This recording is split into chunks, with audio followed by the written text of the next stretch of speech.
Bueno, buen día, buenas tardes, buenas noches. En esta sesión vamos a hablar del concepto de espacio en arquitectura y con esta comenzaremos el segundo módulo del curso más dedicado a los temas vinculados al proyecto.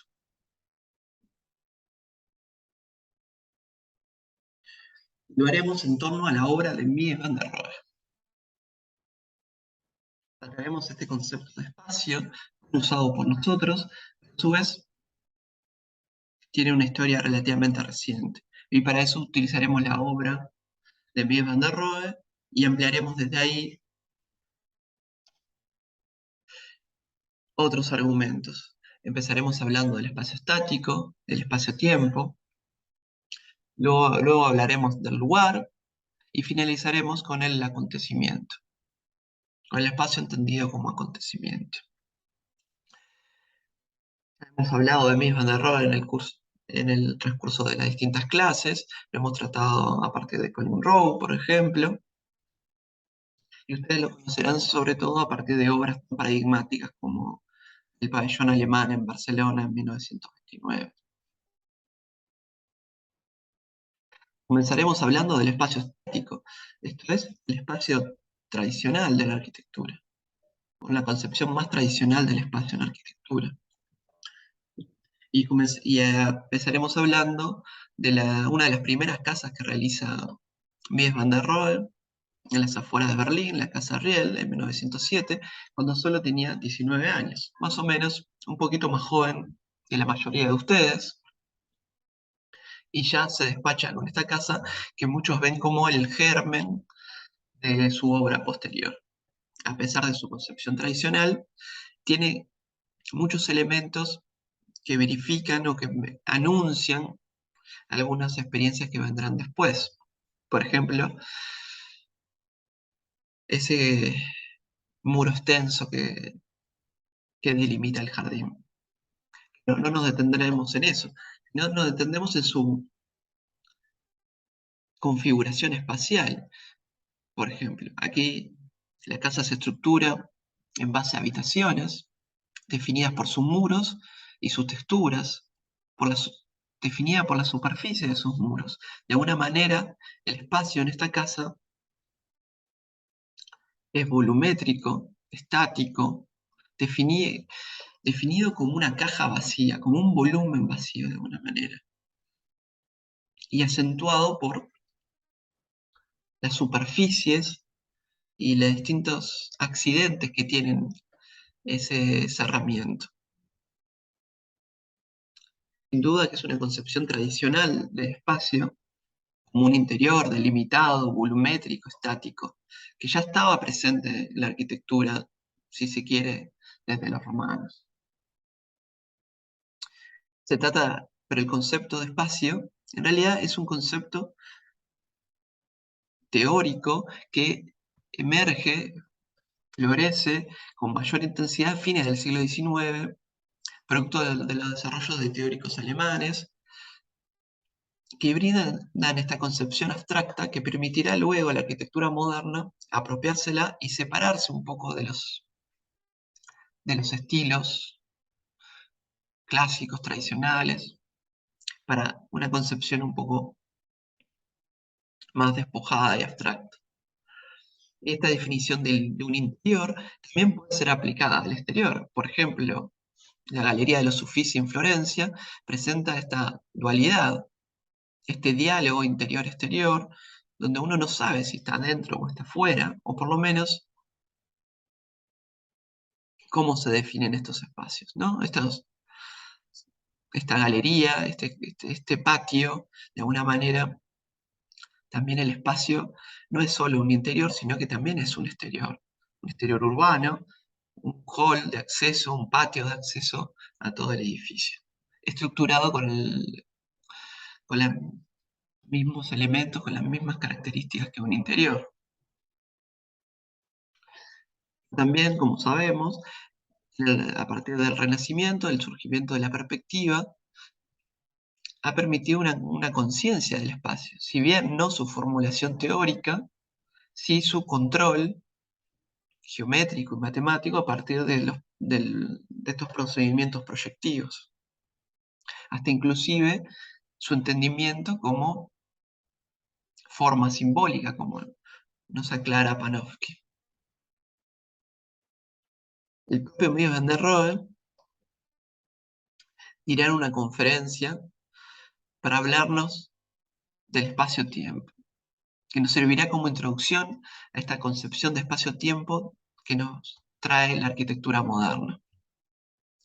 En la planta baja de esta casa se ha abandonado el sistema habitual para delimitar los espacios interiores, con el fin de conseguir una secuencia de efectos espaciales en lugar de una serie de espacios singulares.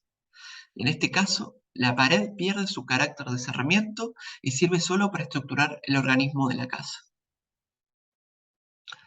Han pasado unos años y ya las paredes, los cerramientos, se han desvinculado entre sí y aparecen relativamente solitarias, configurando esta composición centrífuga, que de alguna manera expande el interior de la casa hacia el exterior, dominando todo el territorio, todo el entorno circundante, a partir de esos muros que se expanden desde un interior hacia el exterior.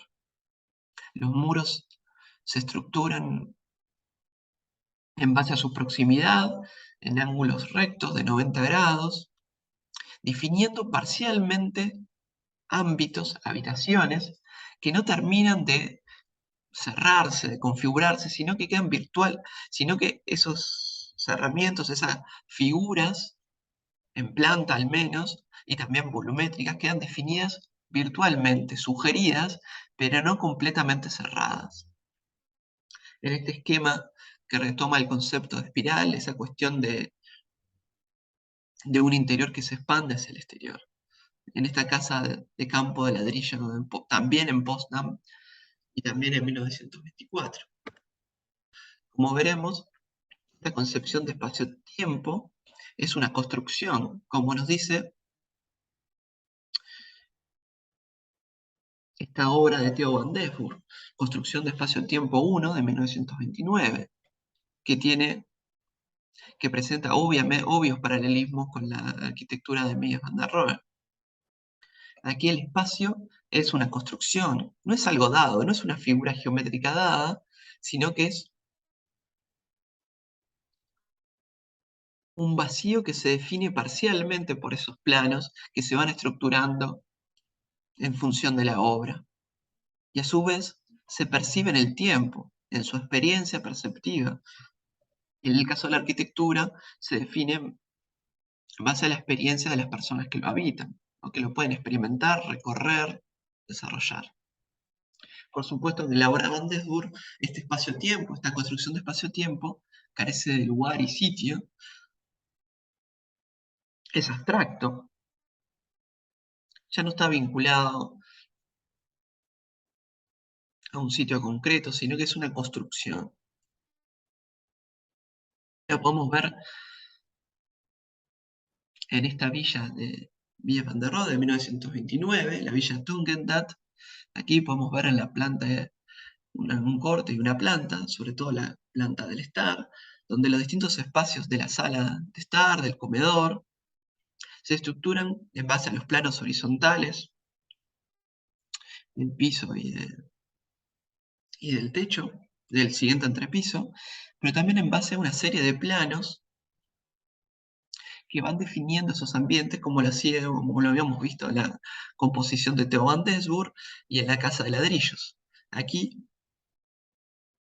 con con menos elementos. Aquí aparecen de forma protagonista la estructura de pilares, desprendida, la estructura portante de pilares desprendida de los tabiques, a modo de planta libre, mostrando la independencia entre el cerramiento y la estructura, un panel curvo que contiene el comedor y otro panel que separa las distintas zonas, la sala del piano, la sala de estar y la biblioteca que se acopla a las distintas variaciones del límite opuesto. Pero también una gran vidriera Esta sala de estar se convierte en una gran plataforma para mirar el exterior, el jardín exterior. El espacio es una construcción, otra vez. No está dado, se realiza de forma tectónica, conjugando la técnica, o sea, los pilares, la construcción, el material y el propósito. Todo el espacio moderno gira en torno al pilar como protagonista formal y estructural. El pilar plateado, forrado de planchas cromadas, los paneles de ónix, ¿no? Con sus texturas, el piso y el cielo raso reflejante, el jardín de invierno que refleja la vegetación, la superficie de los distintos objetos, van dando forma a ese espacio, que no solo es continuo, fluido, horizontal, transparente e inteligible, sino que también plantea una relación franca entre interior y exterior. Es una plataforma que se estructura en base a estos planos, pero también en base a su ocupación por los objetos. Se rompe esa caja espacial del espacio estático tradicional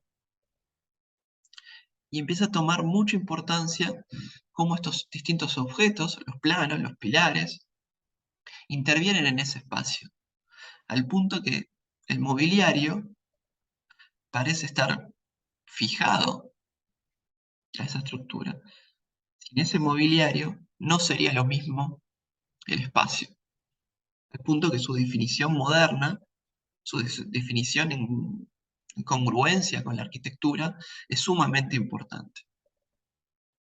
Y ese mobiliario, la casa se transforma en otra cosa, en otro uso. Por ejemplo, luego de la Segunda Guerra Mundial y esta villa que quedó tras la cortina de hierro en Checoslovaquia, fue transformada en un centro de rehabilitación infantil, transformando así sus cualidades domésticas y espaciales. De esta manera, podemos ver, por ejemplo, en esta película de Last Frontier, Dogville, la relevancia que adquiere el mobiliario para las relaciones espaciales, al punto que en esta película radical y experimental se prescinde de todas las herramientas, pero se mantienen los objetos de mobiliario imprescindibles para dar cuenta de las relaciones sociales y de las actividades de las personas.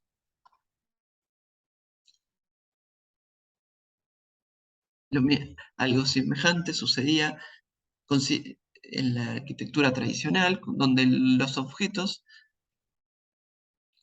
y el mobiliario adopta formas arquitectónicas interpretando los grandes espacios basilicales, como este estudio de San Jerónimo.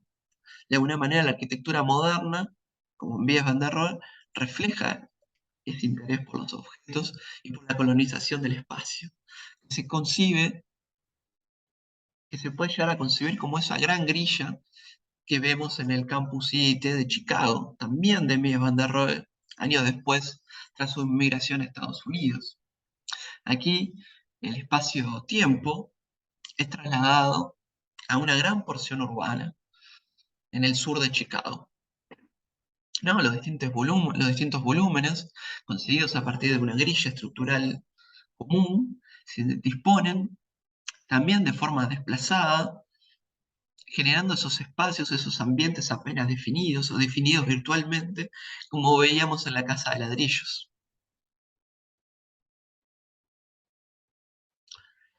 El edificio estrella o el edificio más jerárquico del campus será la Escuela de Arquitectura y Diseño, el Crown Hall de Chicago, de mediados de 1950 a 1956, que ya lo hemos comentado a partir del texto de Colin Rowe en algunas otras sesiones del curso. Aquí vemos, vemos cómo el espacio es continuo y empieza una transformación mínima transformación de ese espacio-tiempo que veíamos tan centrífugo en las primeras obras modernas de Mies van der Rohe. Aquí el espacio es contenido, valga la redundancia, en un gran contenedor diáfano que no determina de forma clara los usos, sino que se encuentra abierto otra vez a su ocupación a partir del equipamiento y a su definición mínima a partir de esos paneles que de alguna manera jerarquizan el centro de la planta, como tanto criticaba Colin Rowe.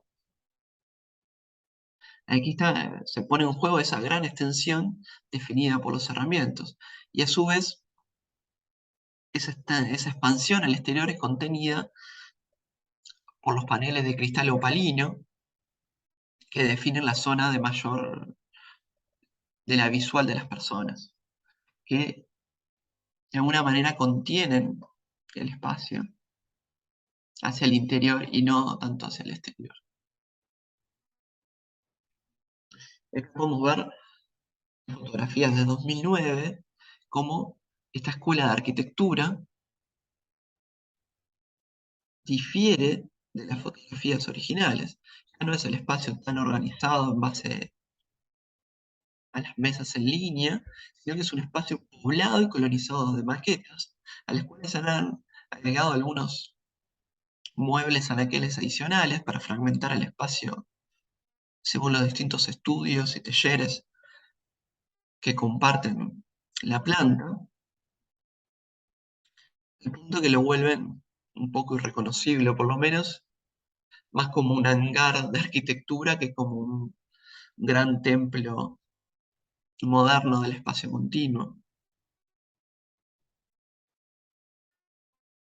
Y este templo, como decíamos antes, también está definido de forma muy importante por sus herramientas y su estructura portante, que se desplaza hacia el exterior del perímetro. Ya no se presenta el pilar como una columna, como un elemento en torno al cual el espacio pivotea, sino que se traslada hacia el margen, participando de los pórticos estructurales que sostienen este gran espacio, alternándose con la estructura del propio cerramiento, ¿no?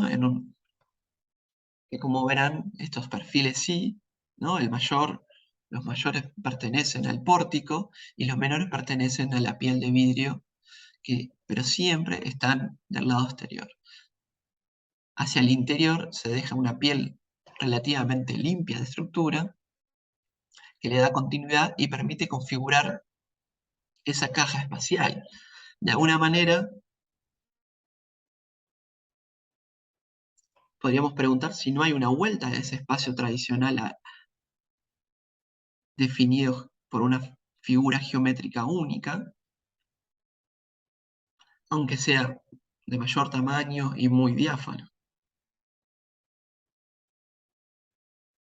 Esto mismo lo veremos en los edificios en altura de oficinas que construye Mies van der Rohe, como el edificio Seagram en Nueva York, de esos mismos años 50, donde aquí los pisos también son pensados como grandes plataformas diáfanas a ser ocupados por mobiliario de oficinas, precisamente. Pero aquí esta relación visual hacia el exterior queda más patente en su elevación con respecto al nivel de suelo y, y al dominio del espacio a través de la visual y de la contemplación del paisaje.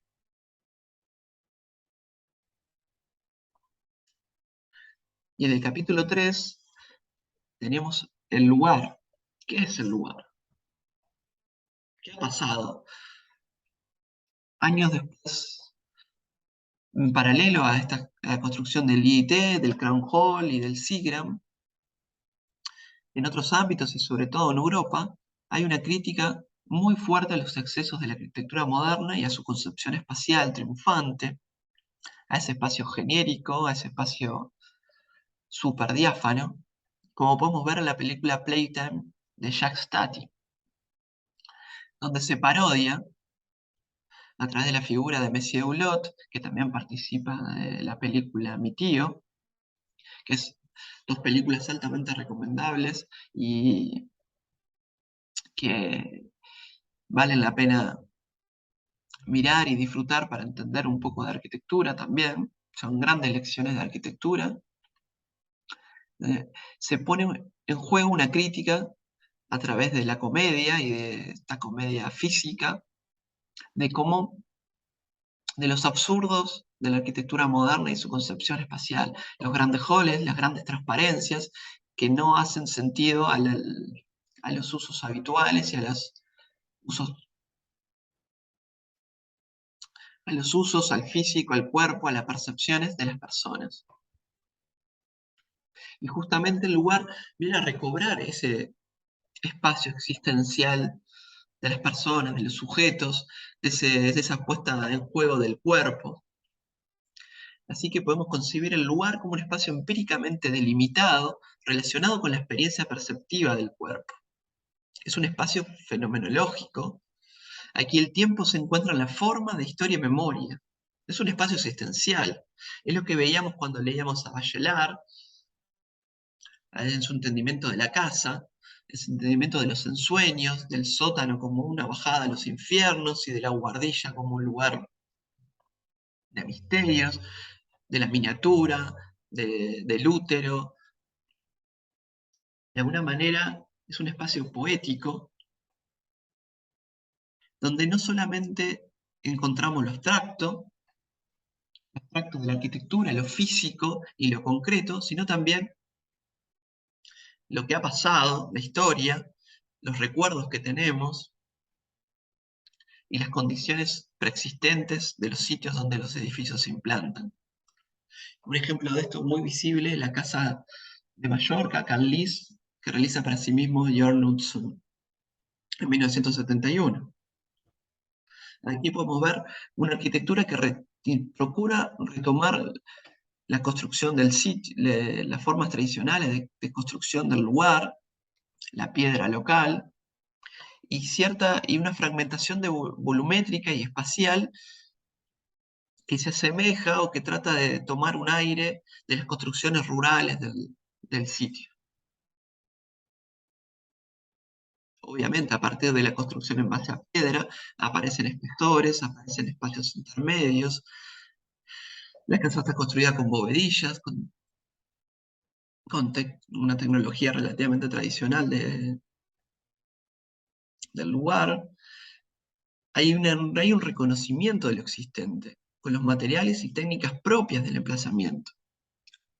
Aquí vemos en Canlis que se apela a una materialidad estereotómica, como veíamos al hablar de tectónica, ¿no? Más pesada, continua, con espacios intermedios, donde la dirección horizontal ya no es tan predominante, sino que aparece la dirección vertical que filtra la luz y el paisaje.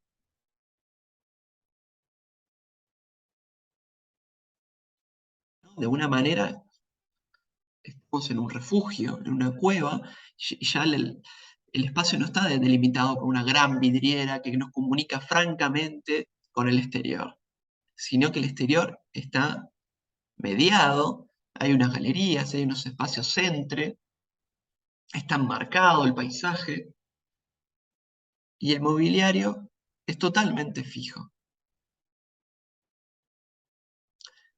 Y la configuración de esta sala de estar está pensada para no solamente observar el paisaje, observar la textura de la piedra, sino también para detenerse y que el tiempo empiece a ser pautado por los rayos de luz que entran por el orificio superior de la habitación.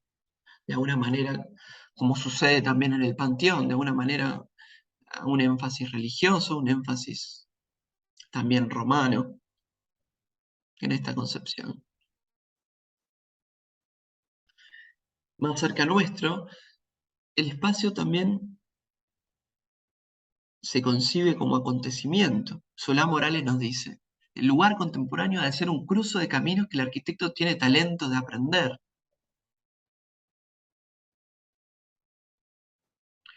De alguna manera tenemos el espacio tradicional, el espacio-tiempo y tenemos el lugar. Pero hoy en día Esas tres concepciones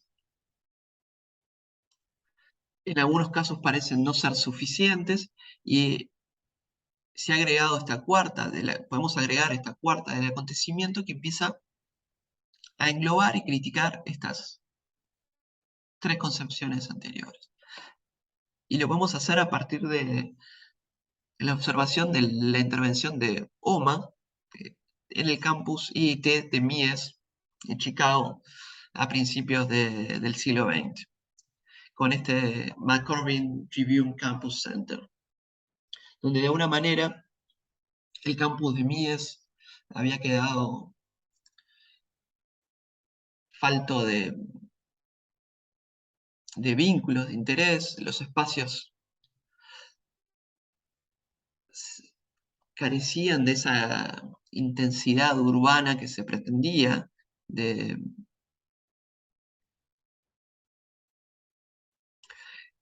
para lo cual se realizó un concurso y se eligió esta propuesta de la Oficina Metropolitana de Arquitectura, donde de alguna manera se intensifican los caminos de cruce entre los edificios bajo la línea de metro suspendido de Chicago, que dividía el campus, intentando reunificar, reurbanizar, conectar y proteger a los estudiantes, ofreciendo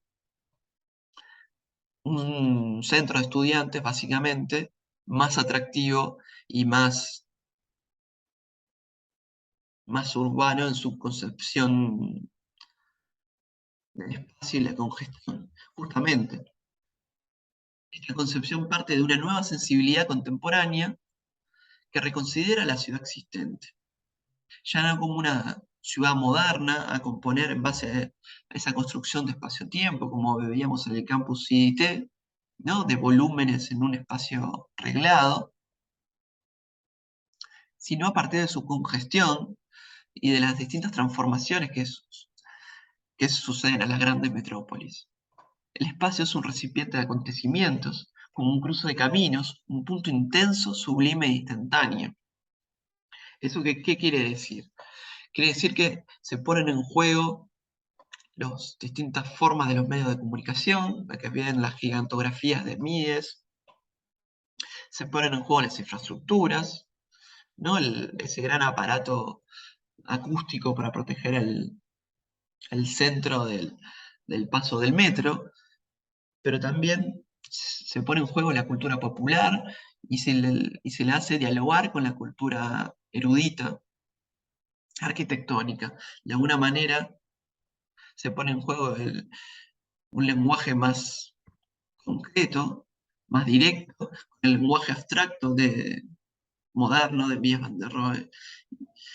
Se busca de esta manera la intensificación de las relaciones sociales, incorporando elementos infraestructurales de la cultura popular y de los centros masivos de consumo con una mezcla programática en un montaje arquitectónico. Se busca una sinergia que active los espacios, que de alguna manera produzca eventos, acontecimientos que permite justamente esa intensificación de las relaciones sociales. De alguna manera los espacios ya no son en sí mismos, en su concepción física, sino también en la capacidad de albergar actividades, relaciones sociales, encuentros, desencuentros, sino también en lo que sucede en ellos. Por esta manera, hoy se puede decir que hoy se puede producir un lugar a partir de la generación de un acontecimiento, y no solo de su estructuración física, ¿no?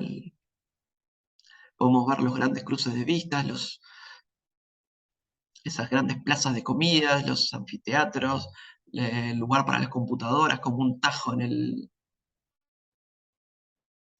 el centro, los cruces de caminos en diagonal, que intentan fomentar justamente eso, los encuentros, los atravesamientos, las cuestiones no tan pautadas, no tan regladas.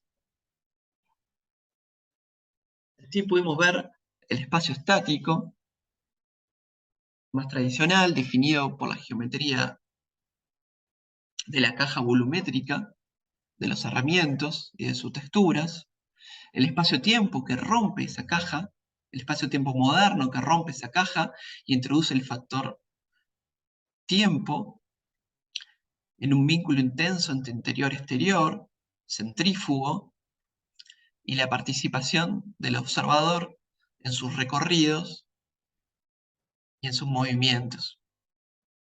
El lugar incorpora el cuerpo, la memoria y la historia de los sitios. Ya no es una concepción abstracta, sino que es específica, no genérica, ¿no? Un espacio es un lugar en la medida que es único y tiene sentido a partir de esos fenómenos que experimenta el cuerpo, pero también la memoria, cómo se vincula con lo existente, con el pasado. Y finalmente tenemos el acontecimiento, cómo los espacios se estructuran para generar eventos, ya no solamente en su descripción física, sino también en la capacidad que tienen para intensificar las relaciones sociales, englobando otros elementos de la cultura popular, de las infraestructuras, de los más media.